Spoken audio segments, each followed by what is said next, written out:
Yang saya hormati Ibu Murdaningsih, SEMAK, selaku dosen pengampu mata kuliah Sistem Informasi Akuntansi. Assalamualaikum warahmatullahi wabarakatuh. Selamat pagi. Perkenalkan, nama saya Agus Santoso, mahasiswa program studi S1 Sistem Informasi dengan nomor induk mahasiswa 220101010145. Izinkan saya mempresentasikan tugas UTS Sistem Informasi Akuntansi tentang database dan tinjauan pemrosesan transaksi dan sistem ERP atau Enterprise Resource Planning.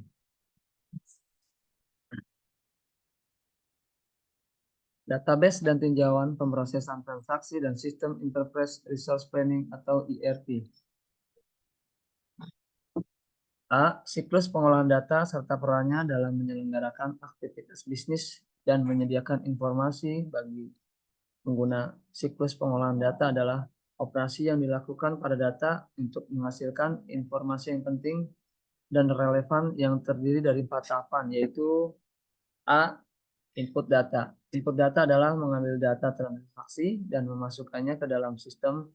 Sebagian besar bisnis menggunakan dokumen, sumber dokumen untuk memperoleh data transaksi, dan dokumen turnaround, output perusahaan untuk pihak eksternal. B. Penyimpanan data. Penyimpanan data terdiri atas dari satu, yaitu buku besar, terdiri dari buku besar umum, berisi ringkasan level data untuk setiap akun aktiva, kewajiban, ekuitas, pendapatan, dan beban organisasi buku. Buku besar pembantu yaitu berisi data detail tentang beberapa akun buku besar dengan banyak sub-akun terpisah. Penghubung antara akun buku besar umum dengan akun buku besar pembantu disebut akun kontrol. Kedua yaitu teknik pengkodean, yaitu penetapan sistematis dari angka atau huruf pada intern untuk menghasilkan klasifikasi dan mengatur item-item tersebut. Ketiga yaitu bagan akun. Bagan akun ialah daftar angka yang ditetapkan untuk setiap akun buku besar umum. Keempat, jurnal umum. Digunakan untuk mencatat transaksi yang tidak sering atau tidak rutin seperti pembayaran, peminjaman, dan penyesuaian akhir periode. Jurnal penutup, jurnal khusus, yaitu mencatat sejumlah besar transaksi yang berulang seperti penjualan, penerimaan kas, dan pengeluaran kas. Keempat, yaitu jejak audit. Jalur transaksi yang dapat ditelusuri melalui sistem pengolahan data dari titik asal ke output, begitu juga sebaliknya. Kemudian C, yaitu pengolahan data ada. Ada 4 aktivitas pengolahan data. 1, membuat record data baru. 2, membaca, mengambil, atau melihat data yang sudah ada. 3, memperbarui data yang tersimpan sebelumnya. 4, menghapus data output informasi. Next, B, Sistem Enterprise Resource Planning atau ERP adalah suatu sistem yang mengintegrasikan semua aspek aktivitas organisasi seperti akuntansi, keuangan, pemasaran, sumber daya manusia, manufaktur, manajemen persediaan ke dalam satu sistem. ERP memfasilitasi arus informasi antara berbagai fungsi bisnis, perusahaan, dan mengelola komunikasi dengan para pemangku kepentingan di luar. Sistem ERP ini bersifat modular, yaitu mencakup A. Keuangan atau sistem buku besar dan laporan. B. Sumber daya manusia dan penggajian.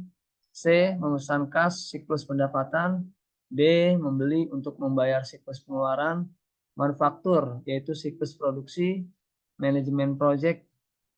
G. Manajemen hubungan pelanggan. Dan H. Alat sistem. Keuntungan dari sistem ERP database terpusat pada A. Tampilan tunggal atas data organisasi dan situasi keuangan yang terintegrasi di seluruh perusahaan. B. Input data diambil atau dikunci sekali saat dimasukkan ke dalam sistem yang berbeda. C. Manajemen mendapat visibilitas yang lebih besar ke tiap area perusahaan dan lebih leluasa untuk memonitor.